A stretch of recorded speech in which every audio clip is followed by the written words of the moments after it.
Welcome back. I'm playing Warhammer 40,000 Battlesector, and we'll get started on our next multiplayer matchup. I am playing the Mountain Pass custom map. We're going to be playing as the Chaos Demons of Khorne, and we're going against the Blood Angels. It is a 2,000 point matchup with an 80 point target, 8 turn limit. So playing this map blind, like I do all these custom maps, just to make sure I can't build armies to really cheese the map, because different maps here do have different setups where if you know what they're going to be, you can definitely create some major advantages for yourself here. I have not been playing around with much of these chaos forces here, so I thought this would be kind of a standard summoner build here. It's a little unclear to me where the capture points are, but I have 2 Bloodthirsters, 2 Demon Princes, 3 Blood Masters, let's see, 3, 4 Skull Cannons, so kind of a basic setup here. Try to use our Bloodthirsters to run and capture as many points as possible. Yeah, see, the capture point's way the heck over here. So we'll just fly over there, I guess, to get to capture that point, since everything else is so far away.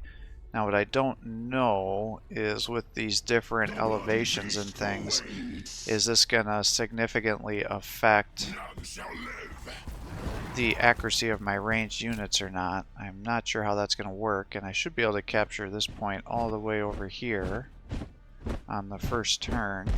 So that makes me suspicious. Had I moved that other Bloodthirster or had him positioned, could I have captured 2 points in 1 turn? I'm not sure what the answer to that is. And we'll set these guys over this way and see if we can just kind of get into position a little bit better here. I guess we'll just move these guys forward.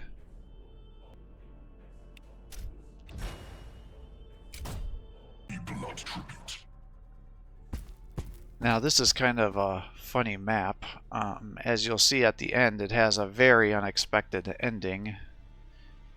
So maybe as you're watching this episode, you'll be able to guess what happens here. But definitely caught me off guard, and I was very, very surprised how this match ends up ending. But we're kind of moving our guys around. I'm actually deciding that I think it's probably best to maybe push on the sides here, given our positioning. So now I'm changing kind of how I had our guys deployed, kind of move over to the sides of these mountains here, because I'm not sure if he's going to do like a heavy jump build or not. And I'd like to have these guys together to be able to buff each other. Next turn I'll be able to do some mass summoning to increase the amount of troops I have, and then I can use them to body block things. And again, with these trees, I'm not quite sure how it's going to affect my accuracy with these range guys here, so just kind of moving them all around. And it's like, well, I guess we might as well move you guys over here too. And then we'll just move the Demon Prince over here. And bring another Skull Cannon here to see if we can get any vision on guys. But definitely some sloppy movement on my part here. I just was not sure how I wanted to do this. And now it's 15 to 10. He's going with the land speeder build, it looks like.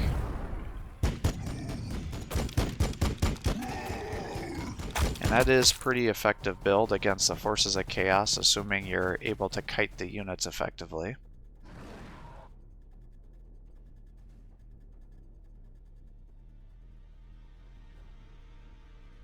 So it's like I've got these guys here. So it's like, let's move you up to here and shoot into there. And he misses. Now he must have like Rambo or some sort of sniper in there, because those melta-guns are supposed to have a range of 3, and he just shot me and landed an excellent hit at like a range 7, so I don't know what the heck that was about. Now it's like I could come down here and just kill that land speeder, but I think I'd rather just summon everybody. Now I did get another Blood Master. I kind of wish that that wasn't an option to summon those guys, because one, I think it can be unfair to your opponent, because now you're summoning a summon unit, and then in 2 turns, he'll be able to summon more guys on you. So I feel like that just gets to be a little bit out of control. And 2, it just doesn't seem like it's particularly helpful summoning a lot of the time. Now I'm going to pull him back. So I'd rather just get some infantry or skull cannon, something like that, than the Blood Masters. Unless you're doing a map where you know you're going to be able to just keep them in back, and then you can just keep summoning on top of it. But it just doesn't feel good to be able to keep summoning more and more units with your Forces of Chaos here. So it's like I can definitely run down and kill this land speeder, but then everybody's going to be able to jump on him and get him killed. Now I could keep the rear protected, but it does look like he's doing a jump infantry build, so I think I'd rather just kind of keep him back so he doesn't get jumped, and just summon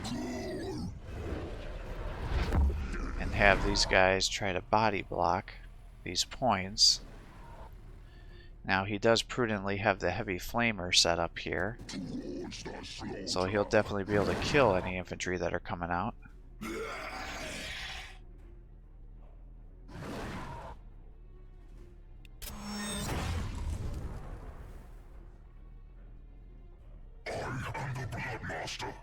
And we'll move these guys up here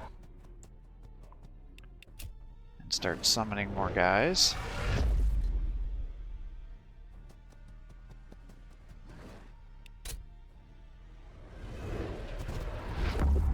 It's actually kind of disorienting keeping my, like, counting squares and stuff like this with this elevated position here. Yeah, I was gonna say, I assume he's got land speeders over here too, with how he's able to move and capture these points. So for whatever reason, that tornado, he went with the assault cannon. I just find the heavy flamer to be just such a better weapon than the flamer that I just almost never take it. Let's put you here. And move you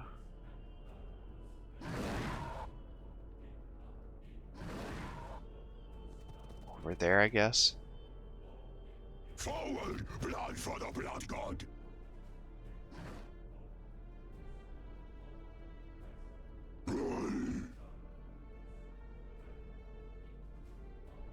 The bloody feast awaits. Yeah, it's like, I don't know, you only got a 34% chance to hit, but you're not going to do anything otherwise, so maybe it would have been prudent to use that movement somewhere else, but it's not what I did.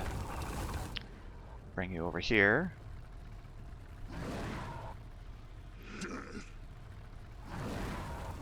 Pull you back to just protect your rear in case he's got jump infantry over here. Move you up to hide you behind the tree to hopefully be able to come over here and jump and take out some land speeders if he overextends himself. So now it's 25 to 25 because he's captured the center.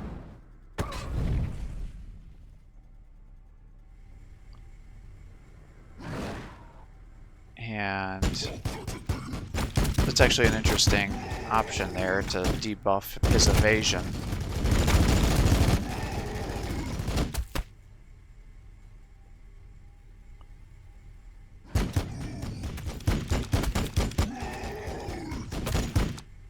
He's doing quite a bit of damage to the Bloodthirster there. Alright, now he's jumping his jump boys down here. He actually gave them Inferno pistols. That's interesting. And he's using the crack grenade. He did give the lieutenant his thunder hammer, so he maxed out that build. He's got sanguinary guard up there, so it does look like he's got quite a bit of forces over here. And he's got his sanguinary priest over here. Looks like he's actually overextending a little bit, so I might be able to punish him for this. Oh, he's got a librarian over there too. I don't see a lot of people use librarians on. This is an interesting force selection here. Alright, what you gonna be doing?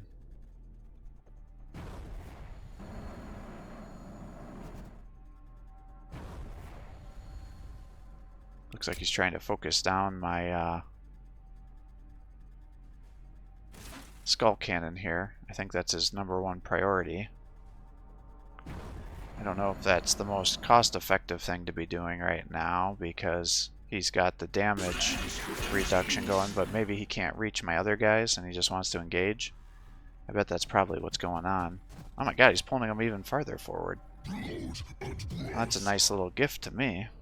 Lord of Rage, command me. Alright, well this is interesting. Okay, so I can't charge there for some reason. But we should be able to charge here.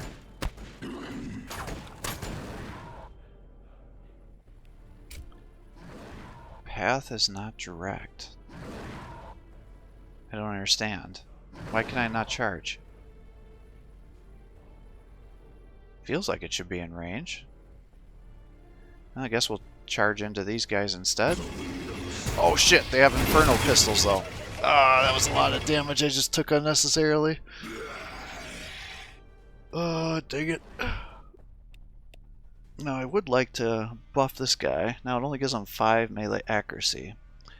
But I'm wondering if maybe I can do that. See, now I can charge through here to get this guy. I don't understand what was causing that to not be able to go. I am the Blood Master. Violence and death. Alright, if I move you over here and attack, I should be able to do damage to the Sanguinary Priest. And then I'll bring you over to here. And then you can buff the Bloodthirster. And then the Bloodthirster can jump over here. And hopefully kill the Sanguinary Guard.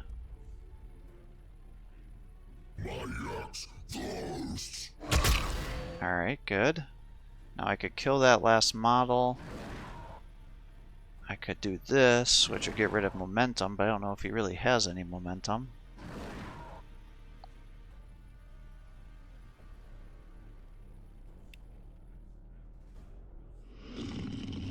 I think I should be able to run back here, and then these guys should hopefully be able to kill the Sanguinary Priest, and that'll take away his healing and damage buffs.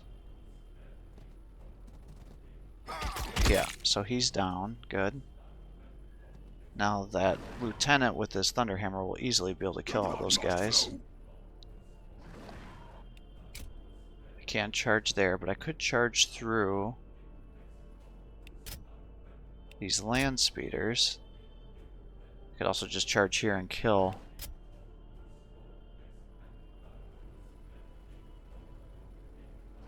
those Assault Marines. I think I want to charge over here and try to lock down these 2 land speeders though. Yeah, see, they just don't do enough damage. So we'll do that. You're over here. You're to here. If I ran you up, I could use you to also get a zone of control against the land speeder too. Let's give them the damage reduction. Kind of feel like I want to use the Insensate Rage just to do a little bit of damage against everybody. I could also just bring him down here and lock him down. But then he's going to kill me. So I guess we'll do that. I can bring you down to here, and you should be able to kill these Assault Marines. Okay.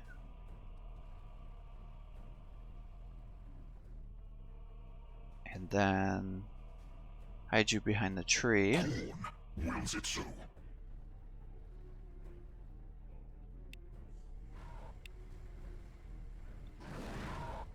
Got a 59% chance to hit those guys, 65 here.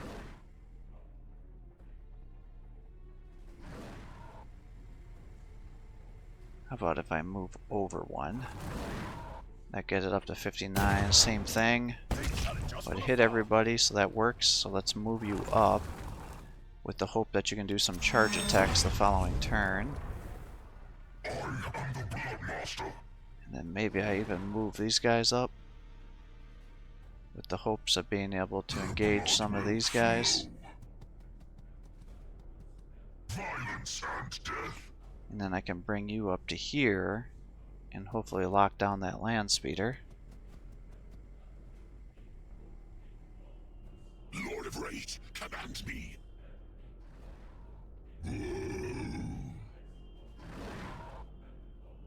Alright, that should work. And then you can charge into the librarian. Get past all that evasion. Alright, good. So I would like to kill him, because he is definitely a dangerous guy. You are on cooldown for your charge. So maybe, do I have him attack the Death Company?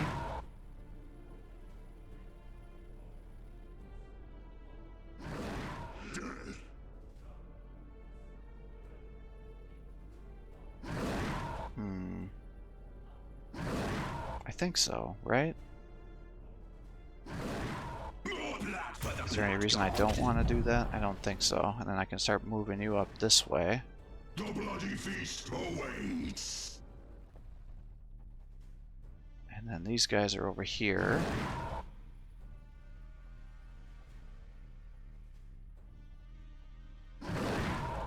So who do I want to kill? I am the Blood Master. If I charge over here, they're going to get a reaction attack, which I don't want to happen.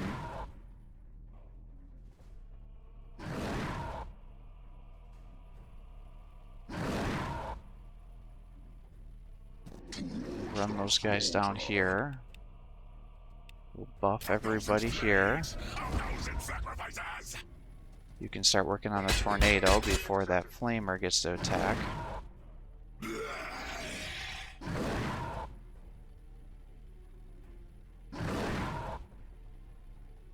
Let's run you over this way and up here and there, and now you should be able to kill this assault squad. You almost did.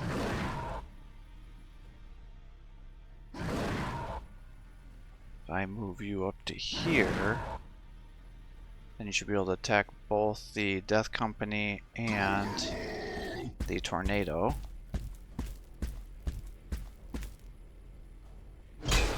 Good. Excellent. And then you come up to here, and then that should allow you to kill the assault company. Or you can just miss your attack, that works too.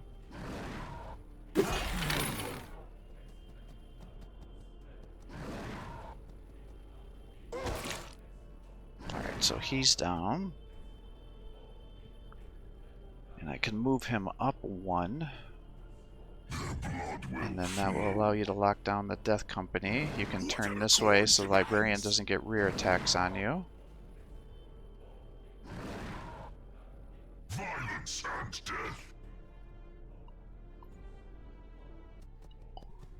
And we'll just start moving the Bloodmaster over this way. Alright, he's now starting to come ahead with the points due to him having more of these issues. Now, unfortunately, he decided to try to jump there and suppressed his guy. I'm not quite sure why he ended up doing that, because really he should just use the Thunder Hammer and killed these Bloodletters, and then he could have ran around with the Sanguinary Guard and gotten rear attacks. But he's given me nice attacks of opportunity. Unfortunately, my Bloodthirster was not able to take advantage of it.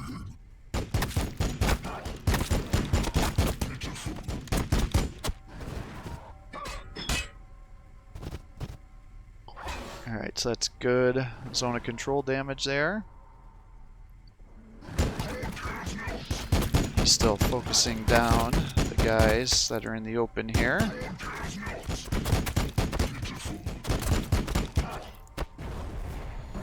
hear jump.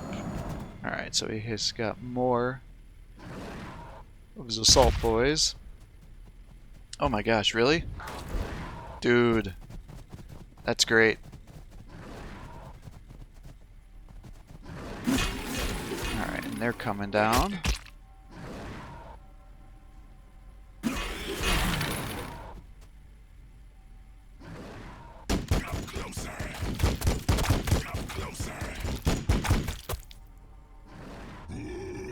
Alright, well, he was nice enough to give me a nice rear attack here against the Sanguinary Guard, so let's smack them around.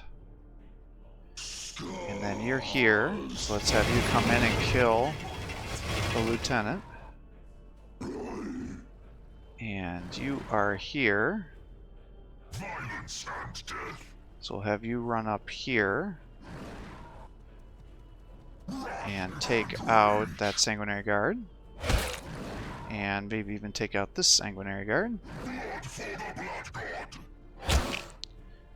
And then you can come over here and take out this land speeder.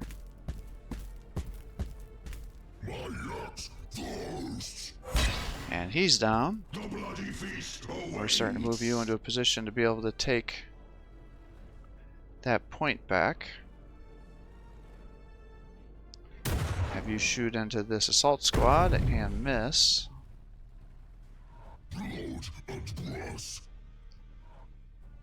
And we'll have you move up to here and shoot this land speeder. And we'll have you move up to this land speeder and start chopping it apart.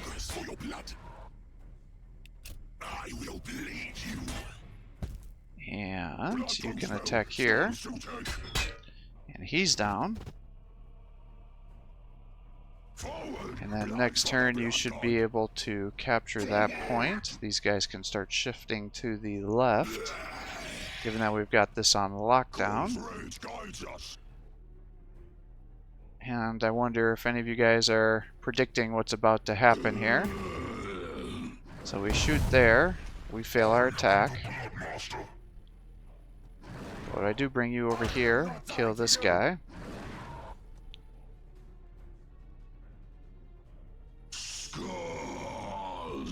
Move you up to here, and I see that he's got these assault squads body blocking the point. We take them out.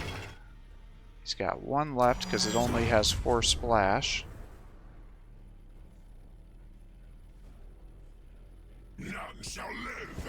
You start shooting into the land speeder, doing good damage there.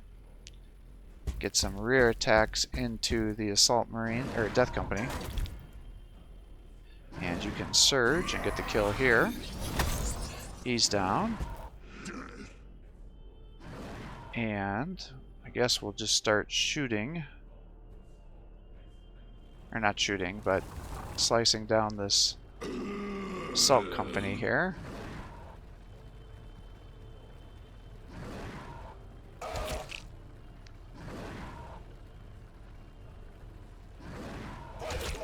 So one more attack and they're down.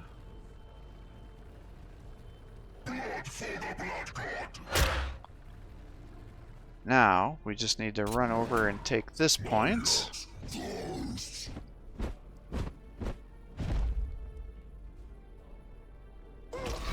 And unfortunately, that wiped him. So then it ends the turn and just allocates the points to whoever has the points, and therefore I have now lost this match.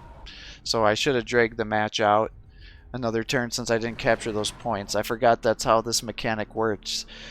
So be very careful with this. I've definitely lost matches to this gimmick before, and it's just you never know when there's going to be more forces. I should have known that that was going to be his last unit and had positioned my guys in a smarter way to be able to capture some of these points to make sure. I could have either done a tie, because I would have captured this point here, and then it would allocate the points to whoever has the most army squad strength left, and that would obviously be me since I tabled the opponent, and I could have won it. But yeah, ended up losing the match, even though I had an overwhelming victory in terms of the engagements with the forces and ended up destroying his army. So what you don't want is to have something like this happen to you on a tournament, because then you're going to be really pissed off most likely.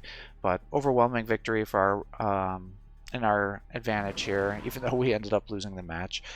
I do think that using these buffs with the Demon Prince, I haven't been doing it very often, but since it does last 2 turns and it can seem to significantly increase his damage for all those units, because I think it gives up 5 accuracy and then quite a bit of bonus damage, and then if you stack it up with Insensate Rage and some other things, you can really do some ridiculous things.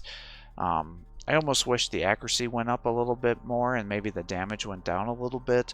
There just needs to be some minor tweaks here, because it just seems like the Chaos Forces do not seem to be in a great place. Now you watch them match like this, you'd be like, oh, what are you talking about, Classy? Like, you totally tabled the opponent. It's like, yeah, I did, but he had a lot of movement errors here. So, you know, if you're going to end up using the Inferno pistols, then it makes sense that you'll want to be shooting with the Inferno pistols because you're going to be doing more damage. I typically find that that's too expensive and not worth it, because I'd rather just use them melee, and then once they get weakened, then throw the crack grenades, or if I can't get into melee range, then I use the crack grenades. But it seems like he was using some of those crack grenades in lieu of attacking, and I find that the damage doesn't tend to work out very well, because you know the following turn you're going to get counterattacked, and so you want to save those crack grenades for when you like have one model, because then you can still do 60 to 80 damage to heavy tier forces, or even wipe out a model in a more model squad to do some good damage to keep them more viable. I think you could make an argument, if you want to be spending points on your weapons, that maybe the hand flamers would work out well, because that would allow you to easily chew through a lot of the bloodletters or flesh hounds if your opponent does it. Now, I was summoning blood crushers and other units, skull cannons, so that would have been a poor choice here. Now, you did go with the lance speeder army, which is definitely a good option against Force of Chaos, but the whole point of that is to be able to shoot and then pull back, and that way you can kite my units and do good damage. If you want to not use the multi-meltas, you saw that did definitely some good damage against me, and for whatever reason you really landed that attack from like a range 8, even though it's supposed to have like a range 7, so you did good damage with that. And then the heavy flamers with the tornadoes definitely are usually a stronger, better option, because you can then use that heavy flamer to wipe out potentially 2 to 3 squads depending on what forces you're fighting, versus the autocannon. Now, you did use the ability to drop my evasion, so you're able to do good damage against the bloodletter with the autocannon, but I think focusing on other units probably would have been a better use of your time, because you were shooting at guys that were behind trees, so I'm guessing your accuracy was pretty poor doing that, whereas there's other guys out in the open. That would have been a better choice. And then again, if you're going to spend the money on the Thunderhammer, the whole point of that weapon is that it has a ton of splash, and so that allows your lieutenant not only to do good single target damage, but also to be able to wipe out squads. And so you should have used the lieutenant to wipe out the bloodletters that were there, and then use those sanguinary guard to run around and get rear attacks on the bloodthirster, because you would have been able to kill that pretty easily, and you had overextended and left your HQ units in the front. So single model entities are very easy to get sniped in this game, and so by allowing me to get in there, snipe out that sanguinary priest, I was able to take out your ability to buff the momentum to your other units, your healing abilities, also took away your ability to increase their melee damage for those couple of turns. So you definitely need to keep that guy back a little bit to keep him safer. You definitely have a big focus on the skull cannons. That's not necessarily a bad thing to do, especially if they haven't used their charge attack, because you know they're going to do some very high damage to you the following turn. But it generally makes more sense if there's multiple targets, if one doesn't have that debuff on there, because I think that adding that brass whatever allows them to drop the damage they take by 25%, and that's a significant amount of damage. So unless you're able to move around and get the rear attacks where you can get the bonus damage, and that kind of nullifies that ability, you generally want to be focusing all those attacks on somebody else, because had you killed the Demon Prince, Blood Masters, even taking out the Bloodthirster, that would have been a much better use of your attacks. And then again, you need to be careful with triggering Zone of Control, because you gave me a bunch of damage that I was able to do to you by taking out that librarian who should have been a major damage dealer for you because he's good against everything. And if you start getting his momentum up, then you can start spamming his abilities that are empowered that do crazy amounts of damage.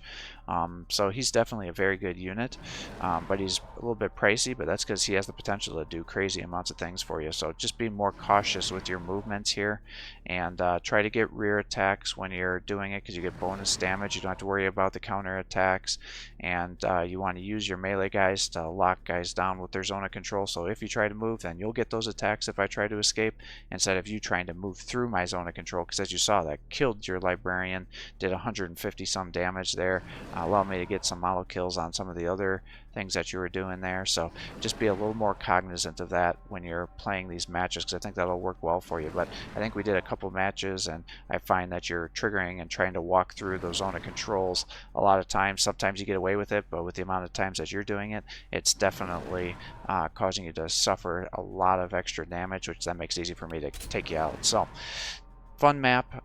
It's interesting. I definitely play it again. It's hard to tell where those capture points are, but now that I know, I would have that for the future. So thanks for watching, and have a great day.